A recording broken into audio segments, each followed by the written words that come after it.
Bienvenidos atrevidos y atrevidas a este nuevo podcast Voto Atrevido, Voto Informado.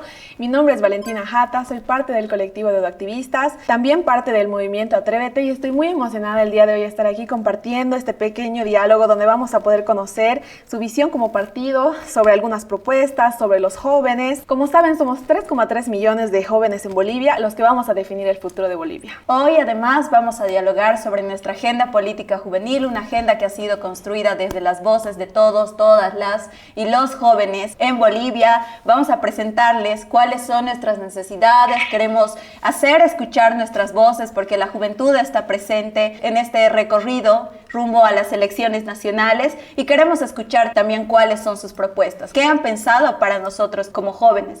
Mi nombre es Cecilia Carmona, soy parte de LB Sayari Chuquisaca y también soy miembro del movimiento Atrévete. Hoy también nos están acompañando 6 compañeros y compañeras que representan a distintas organizaciones juveniles en Chuquisaca que hacen luchas desde diferentes espacios, pero para conocernos un poco más vamos a pedirles que se presenten, cuáles son sus nombres, a qué partido vienen hoy a representar. Primero, buenas tardes, querida Valentina, querida Cecilia. Saludar a todos los jóvenes que son parte de esta plataforma o grupo colectivo, como ustedes lo denominan, que tiene ese ímpetu de trabajar por la juventud, ¿no?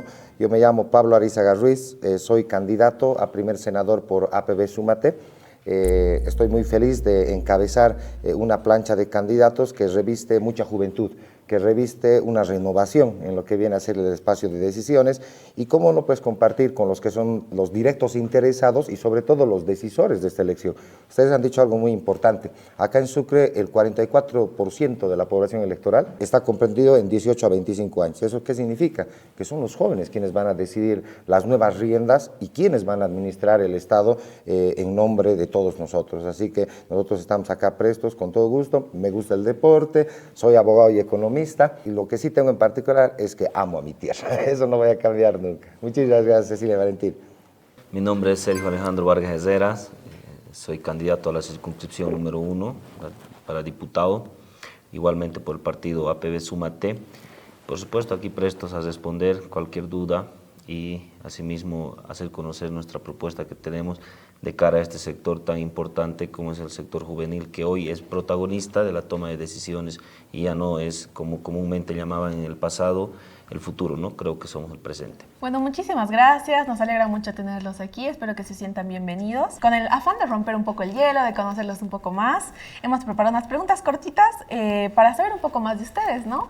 Por ejemplo, la primera pregunta que la pueden responder los dos es, ¿cuál fue su primer trabajo? Mi primer trabajo fue de chofer. Cuando tenía 18 años, cuando estaba empezando la universidad, he trabajado en la Cámara de Industria y Comercio. Era chofer de oficina de verificación de créditos. Súper interesante. Interesante. Yo de agricultor, cuando tenía por allá unos 13, 14 años más o menos. Ahora, queremos saber, como nosotros, nosotras en su mayoría somos población, somos jóvenes, estamos entre nuestros 20 y 25 años, queremos saber qué hacían ustedes cuando tenían 20 años.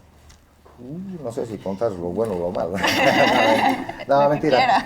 Como todo joven, yo creo que, como siempre, queremos disfrutar un poco más la vida, ¿no? Creo que la experiencia que yo he tenido a mis 20 años la resumo como los mejores años de la universidad. Me gustaba salir con mis compañeros, ir a tomar un café, portarse a veces medio mal en los fines de semana, pero creo que es disfrutar la juventud con responsabilidad, ¿no? Para mí el mejor recuerdo que me trae es mi época de universitario. Eso refleja mis 18 o mis 20 años, ¿no? Igualmente, mis 20 años fue la universidad y vivir todo lo que se vive dentro de la universidad, ¿no? Entre estudio, diversión, algunas veces trabajo y todo lo que involucra ello. También quisiéramos preguntarles si alguno de ustedes ya tuvo otro cargo político y bueno, o esta es su primera vez, y si ya lo tuvieron, ¿cuál fue la acción más significativa durante su gestión? Sí, bueno, en realidad yo soy el más viejo, digamos, en APB Súmate. Tengo ya 10 años más o menos en la experiencia política. Tomé el cargo de Consejo Municipal el año 2015 al 2020. Fui concejal de este municipio y bueno, el 2020 fui elegido diputado uninominal, lo que está yendo hoy día Sergio, está postulando justamente a la circunscripción número 1, he sido electo en esa gestión. Y bueno, a ver, en la primera etapa, en relacionado a la juventud, les comentaba hace un momentito, extra cámaras, que algo que nunca me voy a olvidar es el trabajo que hicimos para tener nuestra ley municipal de la juventud. Yo fui el que redactó este proyecto de ley, trabajamos con diferentes jóvenes de esa época, tal vez ustedes han de estar todavía chiquititas, pero hemos tenido esa suerte de haber compartido con la gente. Obviamente la ley sin aplicación no sirve de nada, pero creo que por lo menos ha sido un primer paso que hemos dado en su momento. Y en esta etapa de la Cámara de Diputados, lo que más realmente para mí es lo representativo es que desde nuestra juventud hemos podido encauzar el proceso de las elecciones judiciales. Un tema muy difícil a nivel nacional, pero ahí hemos estado presentes, ¿no?, para poder hacer eco de nuestra representación. Un cargo político como tal no he desempeñado hasta la fecha, pero sí cargos de representación, se podría decir. He sido representante básicamente desde mis 13, 14 años en las instituciones donde viví en internado, por ejemplo, ahí era representante, vine aquí a la universidad, fui representante de la carrera de Ingeniería Civil y posteriormente de la Federación Universitaria Local. Representante, no cargo político, ¿no? Y como última pregunta, queremos saber cuándo fue la última vez que trabajaron con jóvenes y qué lograron para y con ellos. Tengo la idea siempre en la cabeza de que nosotros, los que ya somos un poco más viejos, por decirlo así, tenemos que enseñarles el camino para que ellos vengan a reemplazarnos el día de mañana, ¿no? Yo tengo la dicha, y siempre se los digo en honor a la verdad, sin mentirles, no hay mejor cosa que ver que los que están detrás tuyo, los que están caminando contigo, el día de mañana van a ser mejores que vos, y verlos en otras planchas y candidaturas. Por respeto no voy a decir sus nombres, pero tengo 2 personas en este momento, jóvenes, que están en candidaturas diferentes a la mía. Y todo el mundo pensaría que es una traición, yo no lo veo así. Yo me siento más bien orgulloso de que ellos vuelen con sus propias alas y no dependan ya de mí. Entonces creo que para mí es lo más significativo que he podido hacer en mi vida, ¿no? Bueno, yo trabajo básicamente hasta ahora todos los días con jóvenes, ¿no? De hecho, el equipo que nos acompaña está compuesto por chicos de entre 18 y 25 años, ¿no? Lo más significativo que hemos logrado, creo que es hace unos meses atrás, hemos logrado reformar el estatuto estudiantil de nuestra universidad, que ahora es un estatuto bastante inclusivo, que ha cambiado las normas de cómo se deben regir los estudiantes, donde hemos eliminado a los famosos grupos de choque que existían en la universidad, hemos eliminado la permanencia en la dirigencia y entre otras cosas, ¿no? Es constante el trabajo hasta el día de hoy que realizamos con jóvenes, unos estudiantes y otros ya profesionales. Después de habernos conocido un poquito más y haber roto el hielo, vamos a entrar un poquito más a inmiscuirnos más bien en esta agenda política que hemos construido. Como les habíamos comentado en antesala, la agenda política juvenil ha sido construida desde las voces de las juventudes no solo de Chuquisaca, sino de otros departamentos de nuestro país. Y bueno, como jóvenes sentíamos la necesidad de decir, bueno, nosotros estamos aquí presentes, nosotras estamos aquí y nos interesan las cosas que vayan a pasar con nuestro país, porque nosotras también tenemos necesidades, también tenemos problemas y hay cosas que nos están aquejando. En ese sentido, hemos seleccionado 7 ejes que nos parecen sumamente importantes como juventud y bueno, hemos hablado acerca de salud mental colectiva, sobre violencia digital, sobre educación sexual integral con enfoque en diversidades y cuerpos rebeldes, sobre migración y trabajo digno, participación política juvenil, justicia ambiental y educación integral. En ese sentido, hemos preparado algunas preguntas para saber qué propuestas tienen o en qué propuestas quizá han pensado desde su partido para responder a estas necesidades o quizá no, entonces queremos conocer eso. Una de las primeras preguntas que queremos hacerles es ¿qué reformas o propuestas concretas se les ocurren para hacer que todas y todos podamos tener una educación sexual sin tabúes y sin censura y que además esté pensada desde la juventud? Bueno, yo creo que lo primero que hay que buscar para poder profundizar no es tanto la descripción legal. Hay una ley nacional de la juventud, hay leyes que ya establecen estos derechos que tienen que gozar los jóvenes, pero lo que no hay es plata, como siempre, ¿no? Entonces yo creo que la primera reforma que se debe trabajar es desde el punto de vista del pacto fiscal o el acuerdo tributario, ¿no? ¿Para qué? Para que justamente se coloque como uno de los pilares estructurales la reforma educativa que está pendiente en nuestro país, ¿no? Tenemos una ley, la Avelino-Signani, de educación, que lamentablemente en vez de mejorar la educación en todos sus ámbitos, o sea, desde lo que significa la parte cultural en cuanto a los derechos de la juventud, lo que ha hecho más bien es retroceder. a una malla estática, quieta, que te manda el Ministerio de Educación. Entonces yo creo que nuestra propuesta de APB Súmate es clarísima en el tema educativo en general, el que podamos reformar nuestra ley Avelino Signani y que se pueda dar el cumplimiento de la norma, que dice obviamente que hay que prestar atención a los jóvenes, sobre todo por su etapa vulnerable que tienen en la temprana edad, ¿no? De que podamos asesorar, podamos acompañar para que se sientan protegidos. Al final el Estado lo que te tiene que dar es tutela, y es lo que yo por lo menos hasta el día de hoy no veo. Como bien lo decía Pablito, hay que modificar la ley Avelino Signani y Lizardo Pérez, que lamentablemente los cambios que se han hecho no han generado un avance, es más, creo que un estancamiento. Creo que necesita cambios interesantes en la currícula, donde los valores sexuales deben estar al día a día, no deben ser considerados como que un tema especial, sino debe ser algo normal.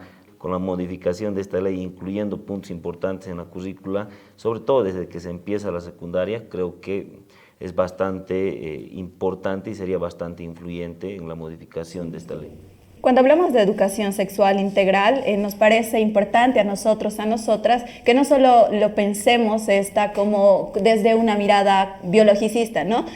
Como hablar sobre prevención de embarazos, métodos anticonceptivos, etcétera, ¿no? En ese sentido también, como nosotros creemos que la educación sexual, tal como su nombre lo menciona, es integral y abraza, como les decíamos un principio, diversidades, cuerpos rebeldes. En ese sentido, queremos saber si es que han considerado alguna propuesta en relación a la atención especializada sin discriminación, en específico para mujeres lesbianas, hombres gays, personas trans, en especial en espacios como los hospitales, que son espacios donde sufren mayor vulnerabilidad debido a su orientación sexual, a su identidad de género. Además de pensar también en la prevención del bullying, el acoso y distintas formas de violencia desde los espacios educativos. Sí, bueno, nosotros en la propuesta de APB Súmate lo que hemos señalado es que vamos a ir a resguardar los derechos y garantías de todos y todas las ciudadanas de este país, ¿no? Por mucho que nosotros tengamos digamos, una posición tradicional, porque eso es lo que normalmente tenemos en nuestro medio, sobre todo en opinión de la gente, para nosotros no puede ser es un privilegio. Al final todos, como les decimos en APB Súmate, no queremos hacer diferenciación de ninguna clase. Para nosotros, un ciudadano joven es lo mismo que una persona que tenga una causa feminista, que pueda tener su orientación sexual por cuenta propia, nadie tiene que imponer a nadie, y obviamente, lo más importante, lo que ustedes decían, tiene que tener los mismos derechos y garantías que están establecidos en la Constitución como para cualquier ciudadano. En una oficina, en una universidad, en un hospital o en cualquier institución, el servicio que se presta debe ser dirigido, no importa qué preferencia tengas, debe ser dirigido hacia las personas. Es un concepto. Y en un criterio también muy personal, las personas son libres de hacer lo que quieran siempre y cuando no perjudiquen el derecho de los demás. Eso es algo que debemos entender muy bien. Tus derechos o nuestros derechos terminan cuando empiezan el derecho de los demás.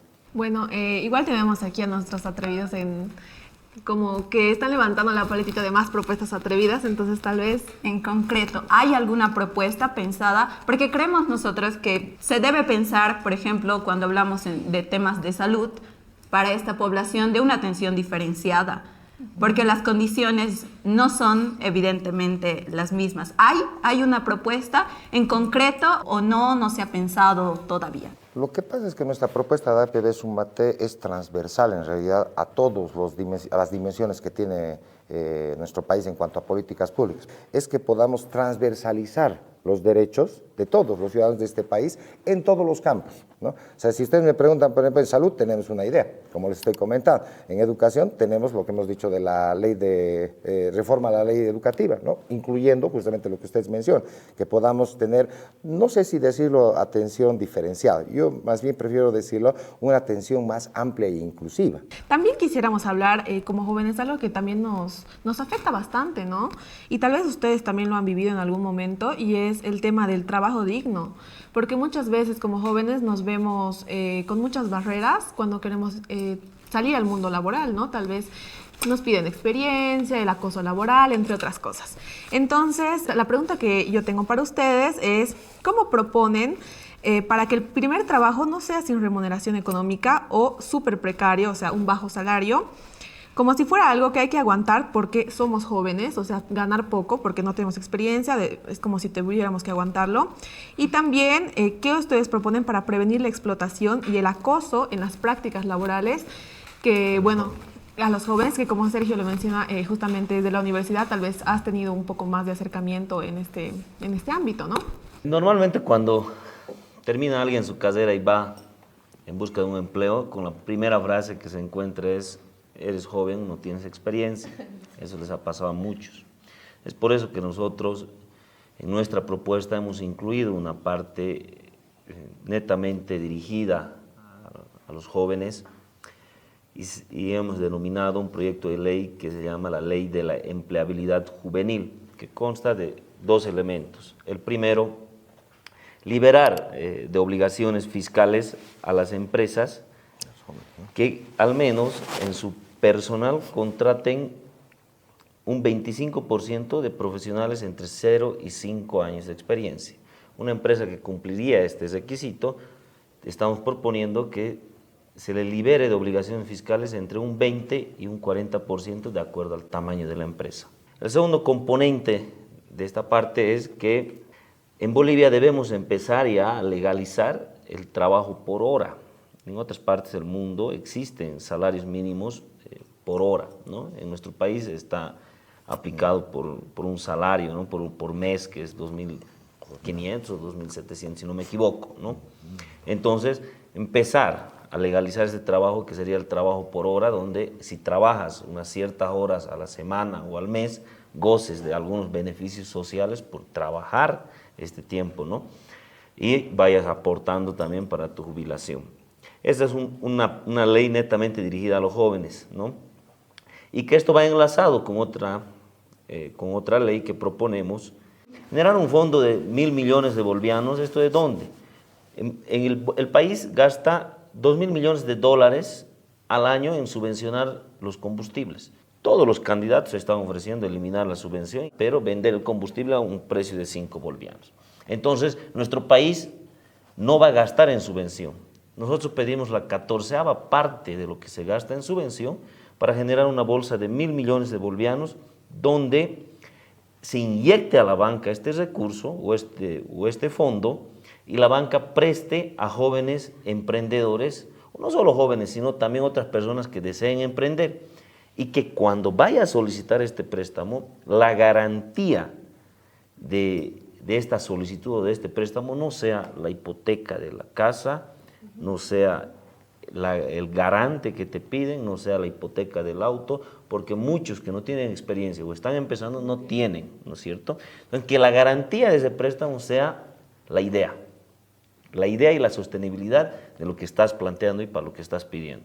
Entonces, y la obligación del que saca el préstamo es devolver. O sea, no decimos, ya en este país creo que ha sido una equivocación regalar plata a la gente. No, sino hay que prestarle, ellos generan, devuelven para que le presten a otros. Eso es más o menos las dos propuestas de ley que tenemos dirigidas al sector joven. Y obviamente si el sector joven es trabajador, va a acceder a esto, y sobre todo en la parte productiva va a generar empleos. Lo que pasa es que los jóvenes creo que somos siempre más activos, ¿no? Estamos dinámicos, nos gusta meternos en todo además, ¿no? Cuando estamos en esa edad. Pero ¿saben cuál ha sido mi experiencia más dura, lamentablemente? Es que cuando vos entras a trabajar en un espacio, lo primero que dice, este es joven que carga los papeles, digamos, o este es joven que vaya a sacar fotocopias, o anda a comprar comida para los jefes, digamos, ¿no? Así nos tratan, por si acaso no lo vean legal. A mí me ha pasado, obviamente, ¿no? Es tiempo de que podamos compartir de manera libre nuestros espacios. Que no nos vean a los jóvenes, como les digo, como sus burros de carga, porque eso es lo que nos ven en el fondo, ¿no? Dicen, estos son jovencitos, hay que llevarlos para que lleven esto, ¿no? Hay que llevar materiales, hay que hacer el otro.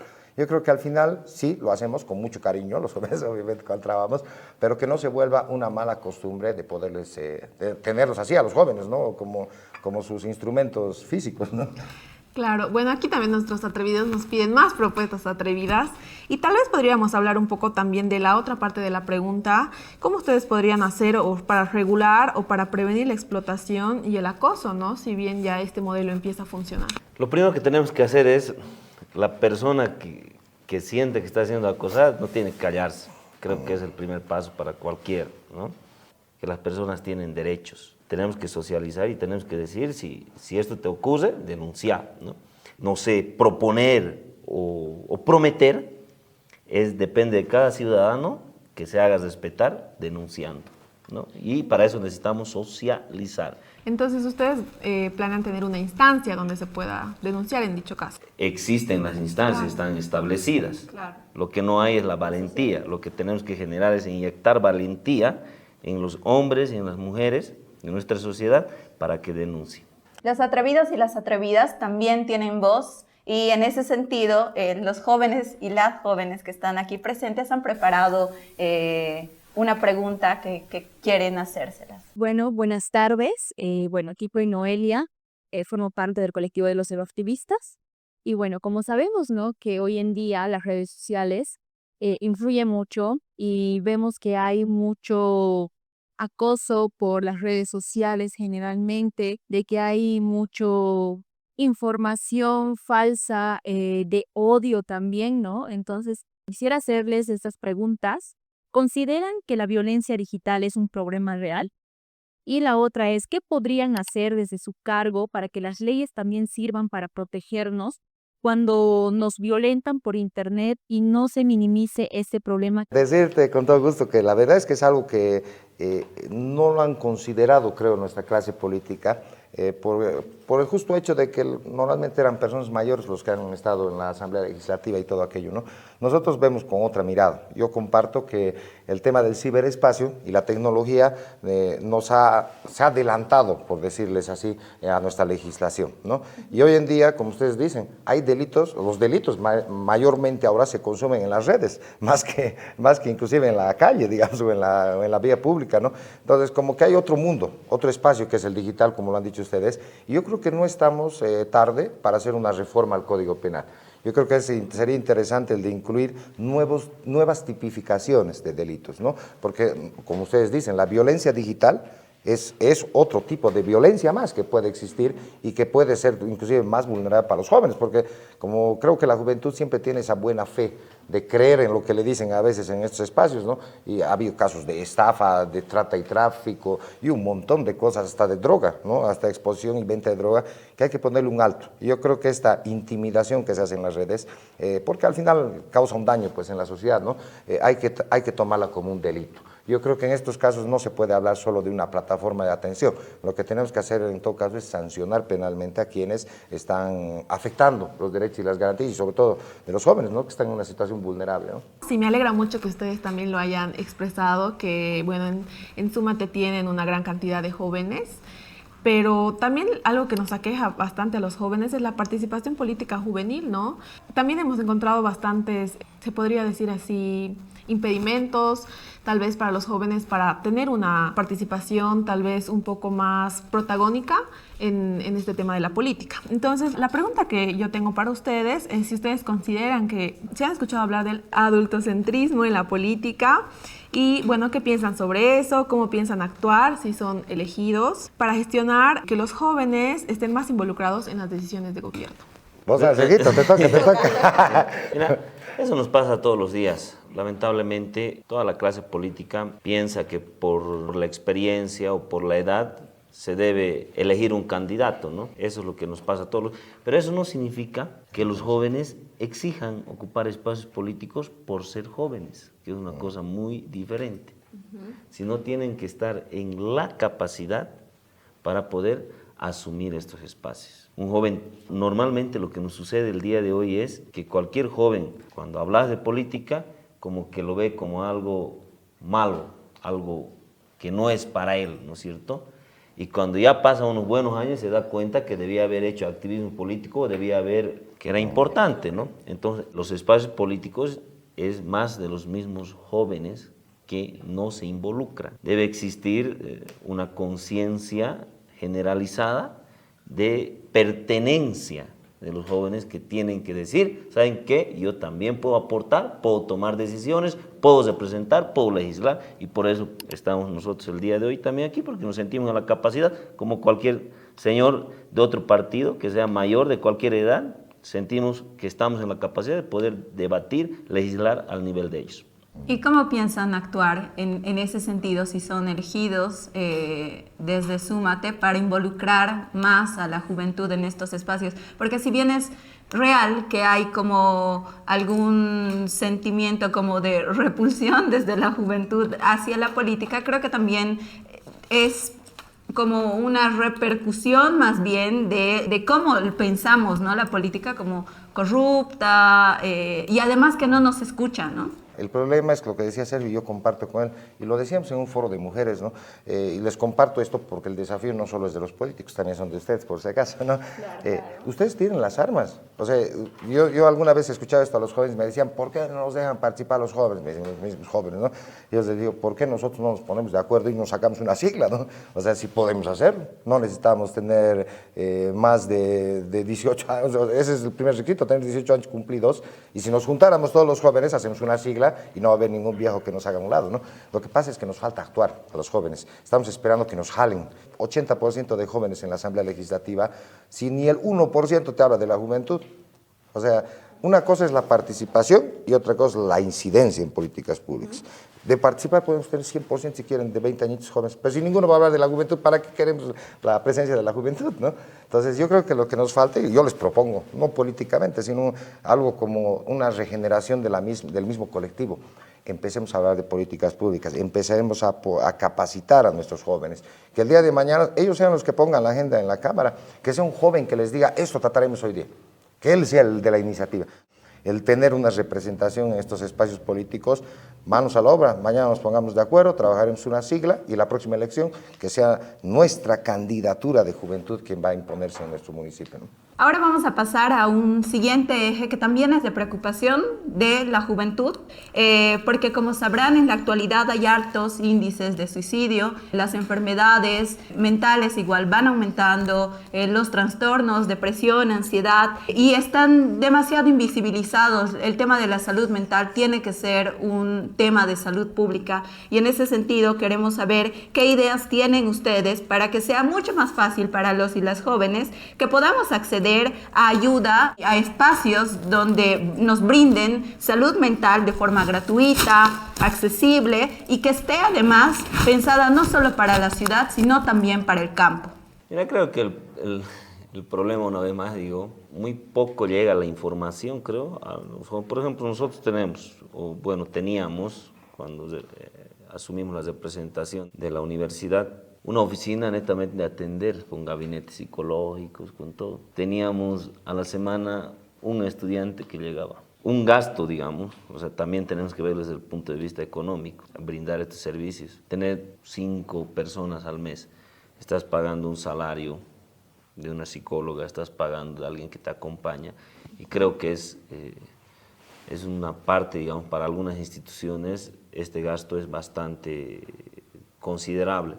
Entonces creo que una vez más debemos buscar los mecanismos de comunicación para que aquellas personas que tengan problemas o que quieran un tratamiento y todo lo que involucra, sepan a dónde ir. Esto es lo que nos falta. Existen diferentes instancias, instituciones que hacen este trabajo y no expresan muchos resultados porque lamentablemente no existe probablemente comunicación. De hecho, quizá contradiciendo un poquito, yo he terminado recientemente la universidad. Recuerdo que hace quizá unos 3 años yo intenté justamente tener atención psicológica en el gabinete justo que tiene la universidad, en la Facultad de Psicología, y pasa que cuando intentas sacar un espacio, realmente tienes que esperar por lo menos 1 año para que te hablen y te avisen si es que hay espacio, porque no hay espacio. Sería interesante volver a pensar en aperturar esto. Además, cuando mencionas, por ejemplo, que hay instituciones, por ejemplo, acá tenemos solo privadas, claro. La única que es gratuita está la del Gregorio Pacheco, el psiquiátrico. El psiquiátrico, ajá. Solo son esas dos y no hay fichas. En el SUS no hay tampoco atención psicológica y es caro, porque pensar en salud mental no solo es pensar en psicología, sino también en psiquiatría, que es mucho más caro. Entonces, ¿qué hacemos para garantizar justo esto, no? ¿Hay alguna propuesta pensada en algún servicio gratuito desde el Estado en el SUS para salud mental? Sí, sí, no comparto su preocupación de ustedes y es evidente lo que han dicho, ¿no? Si no es privado, estás sin psicólogo, así nomás es, ¿no? Sí, sí. Y peor todavía cuando vos tienes 16 años, ¿no? Sí. O sea, ahí ni trabajas, digamos, Claro. o sea, ¿cómo vas a pagar una consulta? Es imposible. Nosotros sí estamos incorporando y es un compromiso, por si acaso están grabando, así que no me voy a poner a negar. No, nuestro compromiso es claro, nosotros sí queremos incorporar el tema de la dimensión de la psicología, de la psiquiatría y otras ramas inclusive que tal vez hoy las podemos dejar pasar por alto, pero que hay que bajar la edad de atención. O sea, no puedes pensar de que el joven de 18 nomás tiene problemas y el de 14 no, digamos, ¿no? Entonces, hay que alcanzar los ratios. Nosotros sí estamos proponiendo tomar en cuenta el seguimiento a la juventud como tiene que ser, ¿no? En su etapa de adolescente y de niño. O sea, porque son etapas que se van cumpliendo, pero no por eso está protegido o desprotegido. Hay casos de niños que son huérfanos, hay casos de jóvenes que no tienen padres, que viven con sus tutores, y nunca va a ser lo mismo la atención personalizada que te pueda dar, no necesariamente tus padres, ¿no? Entonces, perdón, les dejo, esa es nuestra propuesta. Bueno, muchísimas gracias. Como ya les comentábamos, esta agenda la hemos creado en conjunto con otros departamentos de Bolivia. Y bueno, los atrevidos y las atrevidas de Bolivia nos mandan sus preguntas desde distintas partes del país. Entonces, vamos a escucharlas. Sabemos que los jóvenes estamos presentes en el apoyo y la protección del medio ambiente desde diferentes colectivos y organizaciones alrededor del país. Porque somos una generación que está viviendo un nivel de deforestación e incendios forestales nunca antes vistos en Bolivia. ¿Qué medidas concretas tomarías para frenar la destrucción de la naturaleza? ¿Cómo detener el tráfico de nuestra fauna autóctona y asegurar que nuestra comunidad viva en armonía con el medio ambiente? Es momento de actuar, porque el futuro que soñamos empieza hoy. Es muy importante, y esto sobre todo Sudamérica, que es básicamente el pulmón del mundo, por la Amazonía, sobre todo. En Bolivia, el mejor aporte que podemos hacer desde una legislatura es endurecer las leyes, uno, endurecer también las sanciones a todas las autoridades que autorizan el desmonte. Tenemos una agencia, por ejemplo, como es la ABT, que en los últimos años, por convenios o intereses políticos, a los interculturales de Santa Cruz les han dado vía libre para que desmonten, le dan una autorización de 100 hectáreas y terminan desmontando, no sé, 40.000. Entonces creo que tiene que existir sanciones para aquellas instituciones que autorizan estos desmontes. Entonces tenemos que cambiar la forma de producción de nuestro alimento, tenemos que pensar en la tecnología para producir alimentos de forma más intensiva, lo mismo en la ganadería. Normalmente en Bolivia lo que ocurre es mientras más desmontas mejor, porque es una ganadería extensiva, pero si pensamos a producir de manera intensiva, entonces buscamos otras soluciones para evitar los chaqueos o las quemas, ¿no? Este tema del medio ambiente yo lo relaciono mucho con el tema de la propiedad. Y les voy a contar por qué. Yo les pregunto a ustedes, por ejemplo, ¿ustedes agarrarían basura en su casa y botarían en su propia casa? No. O la de su vecino, tampoco, porque su vecino viene y les hace levantar todo lo que boten, ¿no? El problema es ese, ¿no? Que, claro, ¿dónde suceden estos desmontes? ¿Dónde suceden estos chaqueos? ¿Dónde sucede la contaminación? Donde son propiedades fiscales. Y como siempre dicen, lo que es de todos al final no es de nadie. Y eso es lo que pasa, ¿no? Yo qué les propongo, siendo atrevidos y como APB Sumate, así como en su momento se dotó de tierras al sector campesino, que evidentemente lo necesitaba para poder trabajar, ¿por qué no pensamos en la dotación de terrenos a los jóvenes que quieren producir? O sea, el hecho de que les pongas dueño con nombre y apellido a las tierras fiscales, tengan por seguro que va a ser un trabajo más inclusive cuidado por la propia gente, por el propio propietario del terreno. Yo comparto lo que decía Sergio de las sanciones, todo aquello, pero aunque no crean, a veces inclusive el tema económico es insignificante con lo que ganan con la producción. O sea, ¿qué les digo? A mí me sancionan 30.000 bolivianos, por decirles, por haber quemado todo el oriente boliviano, pero gano 1 millón vendiendo después del chaqueo, digamos, ¿no? Entonces, como que es desproporcional inclusive la sanción económica. Yo creo que es un tema más cultural, el que hay que asumirlo. No está mal chaquear, por si acaso. Yo no estoy en contra del chaqueo, solo que hay que hacerlo como dice la ley, con el cuidado correspondiente, evitando que se dañe a la fauna y a la flora. Lo que ha pasado en Santa Cruz tiene que ser un ejemplo, digamos, para que reflexionemos sobre todo nosotros, ¿no? Estructurales reales propones desde la currícula escolar para garantizar que la ley Avelino Cignani también proporcione que la ESI sea una realidad para las escuelas en el campo y la ciudad. La participación de juventud y organizaciones que trabajan con los derechos sexuales y reproductivos tanto en el diseño como en su aplicación. Yo creo que esta ley, la verdad que tiene que hacerse una reforma total. O sea, porque la verdad es que esta ley tiene parámetros muy, no sé si tradicionales o muy, no sé, superficiales en cuanto a la formación de nuestra juventud, ¿no? Yo la verdad no comparto casi nada de la famosa ley Avelino Cignani, porque en vez de mejorar inclusive el proceso de enseñanza y aprendizaje, lo que ha hecho es facilitar a que los jóvenes no les importe el colegio, o sea, saben que van a pasar de año, digamos, ¿no? Y hay que verlo también desde un enfoque, como ustedes dicen, acorde a nuestra realidad, ¿no? Que tengas los estándares mínimos de un proceso pues, del más alto nivel, que tenga estas atenciones que ustedes dicen.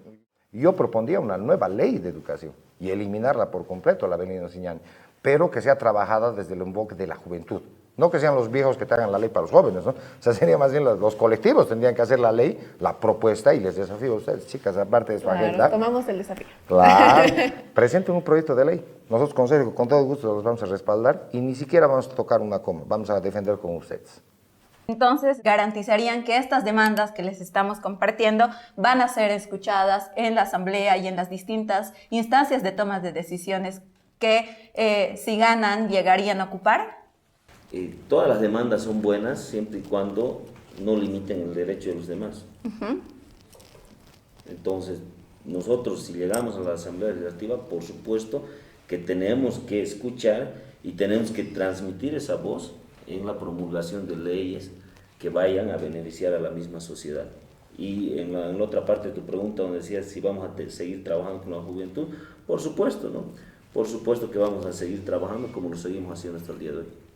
Entonces, los buscamos, si los buscaríamos en 6 meses para ver si cumplieron, no se escuchan, no se estarían atendiendo. Tienen nuestros teléfonos, así que... Muy bien. No se salvan de nosotros. Bien. Cuidado, estén cambiando de celular. Ya, de número bloqueadas. Gracias, Sergio, gracias, Pablo. Bueno, muchísimas gracias por haberse abierto en este espacio. Esperamos que sea de mucho enriquecimiento para las personas que van a ver este episodio. Y bueno, yo quisiera, a nombre de todo Atrévete, regalarles también la agenda política juvenil que hemos construido con jóvenes de todo Bolivia, en días arduos de trabajo, ¿no? Para encontrar y escuchar también las necesidades de los jóvenes. Y bueno, se los vamos a entregar para que igual ustedes, puedan revisarlo, puedan tener ahí un poco más compacta toda la información y bueno, en su caso, puedan llegar a aplicarlas, ¿no? No, agradecidos más bien, querida Cecilia, Valentina, a todos los jóvenes que están acá, perdón por darles la espalda, pero así nos han puesto, por si acaso. No, agradecerles a ustedes porque la verdad es que hemos pasado un momento bonito. En la campaña política no todo es malo, siempre hay estos espacios de recreación y, como les dije, de retroalimentación. Para nosotros de verdad que es mucho gusto compartir con ustedes, ver que estén interesados en nuestra juventud, porque siempre tenemos que esperar a que los mayores nos digan qué vamos a hacer, ¿no? Cuando nosotros podemos hacerlo. Entonces yo les felicito más bien a ustedes, a todas sus organizaciones que trabajan, y esta agenda que ustedes nos están traspasando, tengan por seguro que han entregado a buenas manos. Con Sergio nos comprometemos a desarrollar y a desglosar ya en el punto de vista político, y tengan por seguro, como les digo, que nuestras puertas están abiertas cuando ustedes lo requieran, y Dios mediante, siendo autoridades o no siendo, por último, también autoridades, ¿no? Porque al final no necesitas ser autoridad para trabajar por la juventud. Puedes ser un emprendedor privado y también te enfocas en apoyar a la juventud. Entonces, cuenten con nosotros. Nosotros nos llevamos esto como una tarea. No lo llevamos solo como un documento. Y por supuesto que para eso estamos yendo a la Asamblea Legislativa, para transmitir la voz de los demás. Y si nos buscan en 6 meses, No sé si cortamos el teléfono, la brigada parlamentaria. Que Les vamos a tocar la puerta. Calle Bolívar, casi En la esquina plaza. Camargo, ¿no? Nos despedimos igual de los atrevidos, las atrevidas que nos están escuchando, los que están aquí, las que estamos aquí, les mandamos un abrazo y también les invitamos a sumarse, a alzar también sus voces, porque las juventudes somos el presente y estoy segura que podemos lograr grandes cambios. Adiós, atrevidos. y atrevidas. Gracias, adiós. Mis primeras impresiones de los candidatos es que muchos de ellos no conocen algunas de las normativas que ya existen en Bolivia, por ejemplo, la ley Avelino Signani, lo de la Unión Libre, lo de los centros AIDAC y demás. Los candidatos que vinieron tenían muy poca información respecto a muchísimas cosas a las preguntas que se le han realizado. Algo positivo que podría rescatar de ellos es que estaban abiertos a poder dialogar con la juventud. Quisiera hacer énfasis en lo que dijeron, que nosotros como jóvenes no estamos participando en la política, cuando en realidad todo lo que salió, todas las ideas que surgieron fueron por parte de la juventud. Para mí, las propuestas de los candidatos fueron muy conservadoras, nada dirigidos a los jóvenes. No me sentí representado al escuchar las propuestas de los dos candidatos.